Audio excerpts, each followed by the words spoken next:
اعوذ باللہ من الشیطان الرجیم، بسم اللہ الرحمن الرحیم۔ السلام علیکم ورحمۃ اللہ وبرکاتہ۔ حضرت لوط علیہ السلام اور ان کی قوم، ان آیات کرانی میں ایک منظر ایک اور پیغمبر کی سرگشت کا پیش کیا گیا ہے جو گزشتہ آیات کا مقصد ہے۔ اس کی مزید تکمیل کی گئی ہے۔ یہ حضرت لوط علیہ السلام اور ان کی قوم کی سرگشت ہے۔ یہ ماجرا قرآن کی چند صورتوں میں بیان کیا گیا ہے، جیسے سورہ خائے، ہود، ہجر، شعراء انبیاء، نمل اور عنکبوت۔ اس جگہ 5 آیتوں میں حضرت لوط علیہ السلام اور ان کی قوم گفتگو کا خلاصہ پیش کیا گیا ہے۔ ایسا معلوم ہوتا ہے کہ سورہ اعراف میں ان داستانوں کو بیان کرنے کا کلا مقصد صرف یہ ہے کہ انبیاء اور ان کی قوموں کے مابین جو مختلف مخالفتیں رہیں اور جو ان میں گفتگو ہوئی، اس کا خلاصہ پیش کیا جائے، لیکن ان قصوں کی تفصیل کو دوسری صورتوں کی تفصیل کے لیے اٹھا رکھا گیا ہے۔ ہم بھی انشاءاللہ ان لوگوں کا مفصل قصہ سورۃ ہود اور سورۃ ہجر میں بیان کریں گے۔ اب زیر بحث آیات کی تفسیر کی جانب توجہ مبذول کرتے ہیں۔ پہلی آیات میں فرمایا گیا ہے،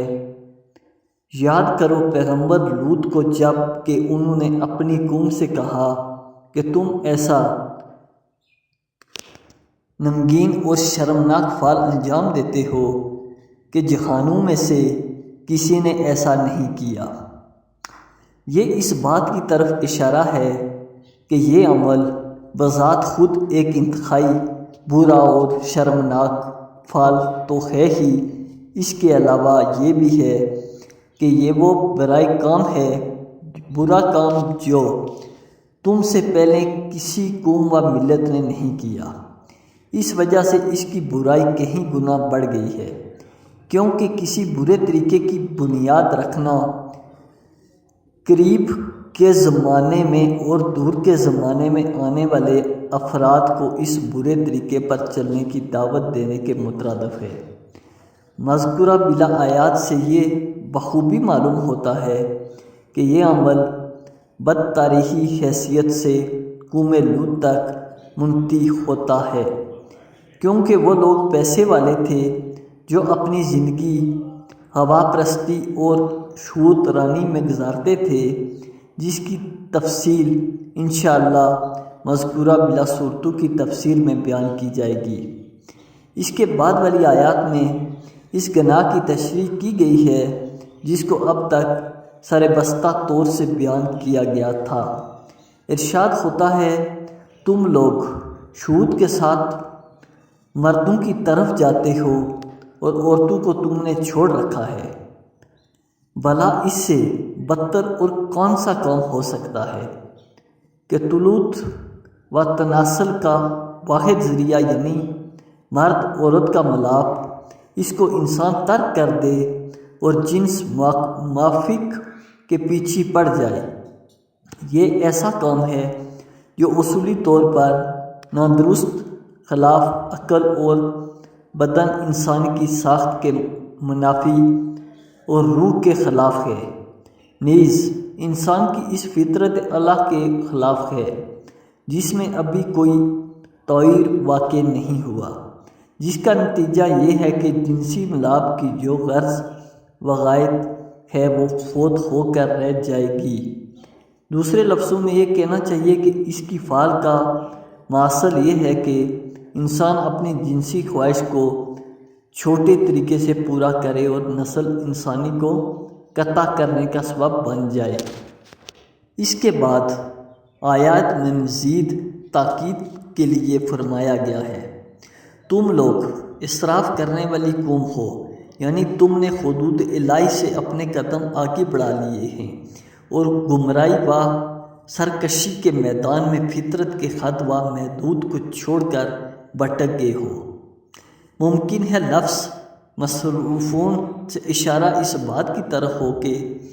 وہ لوگ نہ صرف جنس کے بارے میں مصرف تھے بلکہ دیگر چیزوں میں بھی ان کی یہی حالت تھی۔ یہاں پر قابل توجہ بات یہ ہے کہ پہلی آیت میں مطلب کو سرپرستہ بیان کیا تھا، اس کے بعد اس آیت میں اسے ذرا تفصیل کے ساتھ بیان کیا ہے۔ یہ علم بلاغت کے فنون میں سے ایک فن ہے کہ جب بھی کسی اہم بات کو بیان کرنا ہوتا ہے اسے اسی طرح بیان کرتے ہیں تاکہ اس کی طرف ذہن انسانی اچھی طرح متوجہ ہو جائے۔ مثلاً اگر کوئی شخص بہت برا کام انجام دے تو پہلے اس کا بیدار مغز اور آگاہ سرپرست معاملے کو اہمیت جتلانے کے لیے کہتا ہے تو نے بہت بری بات کی، پھر آخر میں جا کر اس پر سے پردہ اٹھائے گا اور اس کام کی تشریح کرے گا۔ اس طرح کا طرز بیان دراصل طرف مقابل کے ذہن کو تدریجاً اس بات کے لیے آمادہ کرتا ہے کہ وہ معاملے کی اہمیت کی طرف متوجہ ہو جائے اور اس کی سمجھ میں یہ آ جائے کہ جو برا کام اس نے کیا ہے وہ کتنا سنگین ہے۔ اس کے بعد کی آیات میں قوم لوط کی غیر منطقی اور ضد آمیز گفتگو کا جواب دیا گیا ہے۔ ان لوگوں کے پاس اس ہمدرد، خیرخواہ اور مصلحہ پیغمبر کی بات کا کوئی جواب نہ تھا سوائے اس کے کہ انہوں نے بڑی بدتمیزی اور غصے سے کہا کہ لوط اور ان کے پیرو کو اپنے شہر سے باہر نکال دو۔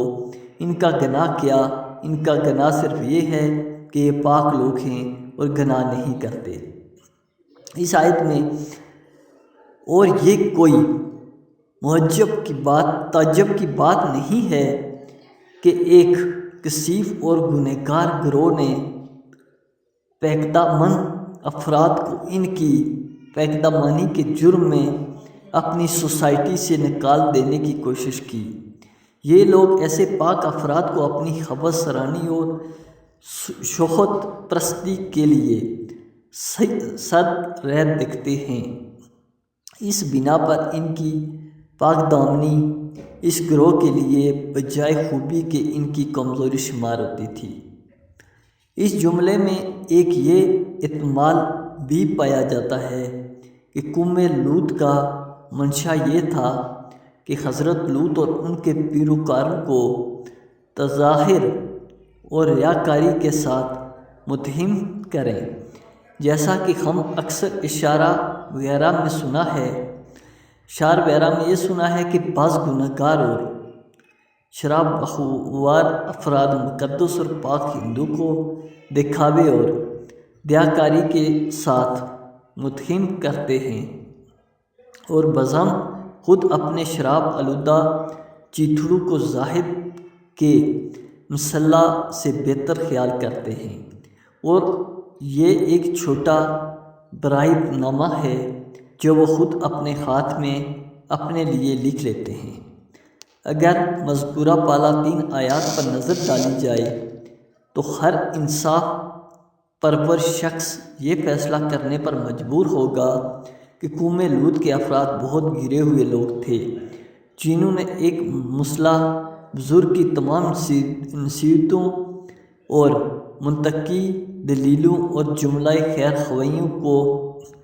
نہیں صرف ٹھکرا دیا بلکہ ان کا جواب اپنی دھمکیوں اور زورنمائی اور تمیتوں سے دیا۔ لہذا خدا نے بعد والی آیت میں فرمایا، جب بات ہاں تک پہنچی تو ہم نے لوط علیہ السلام، ان کے پیروں اور ان کے خاندان میں واقعی پاک دامن تھے، ان کو نجات دے دی سوائے ان کی بیوی کے کہ اس کو تباہ ہونے والی قوم میں عذاب کا مزہ چکھنے کے لیے چھوڑ دیا، کیونکہ وہ عورت بھی عقیدہ و مذہب کے لحاظ سے ان لوگوں کی ہم خیال تھی۔ بعض مفسرین کا کہنا ہے کہ لفظ اہل اگرچہ زیادہ تر نزدیک کے عزیزوں پر بولا جاتا ہے، مگر آیت مذکورہ میں حضرت لوط علیہ السلام کے حقیقی پیروں پر اس کا اطلاق ہے، یعنی وہ بھی آپ کے خاندان اور اہل میں محسوب ہوتے تھے۔ لیکن سورہ ذریات کی آیت سے معلوم ہوتا ہے کہ سوائے آپ کے خاندان والوں اور نزدیک کے عزیزوں کے اور کوئی شخص آپ پر ایمان نہیں لایا تھا۔ بنابراین لفظ اہل اپنے اس حقیقی معنی یعنی خاندان والوں پر ہی استعمال ہوا ہے۔ سورہ تحریم کی آیت 10 سے معلوم ہوتا ہے کہ حضرت لوط علیہ السلام کی یہ زوجہ ابتدا میں ایک اچھی عورت تھی، لیکن بعد میں اس کی نیت بدل گئی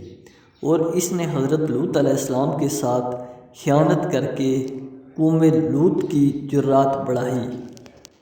اس آیت کے آخر میں بہت مختصر لیکن ایک معنی خیز اشارہ اس قوم کے لیے وحشتناک عذاب کی طرف کیا گیا ہے۔ فرمایا گیا ہے، ہم نے ان کے اوپر بارش برسائی، لیکن کیسی بارش؟ پتھروں کی بارش جس نے ان کو کچل کر تہس نہس کر دیا۔ اگرچہ آیت مذکورہ میں اس بارش کی نوعیت بیان نہیں کی گئی، لیکن چونکہ اس کو لفظ مطرہ ایک بارش سے تعبیر کیا گیا ہے جو ایک سرپرستہ لفظ ہے، لہٰذا اس سے معلوم ہوتا ہے کہ یہ کوئی معمولی اور عام بارش نہ تھی، بلکہ پتھروں کی بارش تھی، جیسا کہ سورہ ہود کی آیت میں بیان ہوا ہے۔ اب دیکھو کہ مجرموں کا انجام کیا ہوگا۔ اگرچہ اس آیت میں روح سخن پیغمبر حضرت لوط علیہ السلام کی طرف ہے، لیکن ظاہر ہے کہ مقصد یہ ہے کہ تمام انسان اس واقعہ سے عبرت حاصل کریں۔ اس قوم کا وصل احوال اسی طرح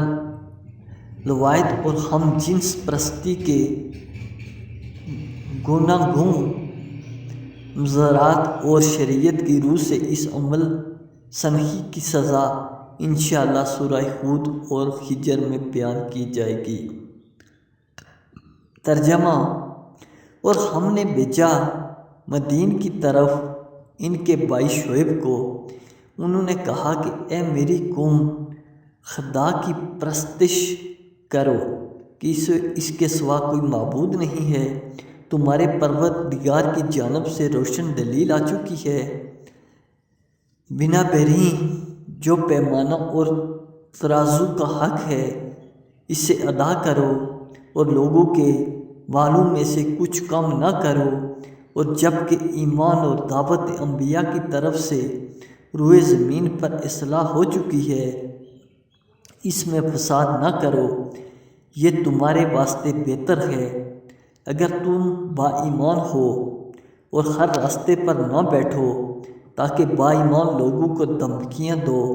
اور مومنوں کو راہ راست سے روکو اور طرح طرح کے شبہے ڈال کر اس راہ کو ٹیڑھا دکھاؤ، اور یاد کرو اس وقت کو جب کہ تم بہت تھوڑے تھے، اس نے تم کو کثرت عطا کی، اور دیکھو کہ مفسدوں کا کیا انجام ہوا۔ اور جو کچھ ہم نے بھیجا ہے اس پر اگر ایک گروہ ایمان لایا ہے اور دوسرا گروہ ایمان نہیں لایا تو اس پر صبر کرو تاکہ خدا ہمارے درمیان فیصلہ کرے، اور وہ بہترین فیصلہ کرنے والا ہے۔ غابر اس شخص کو کہتے ہیں جس کے ساتھی چلے جائیں اور وہ پیچھے رہ جائے، جیسا کہ حضرت لوط علیہ السلام کا خاندان ان کے ہمراہ چلا گیا اور ان کی بدبخت زوجہ عذاب کا مزہ چکھنے کے لیے شہر میں باقی رہ گئی۔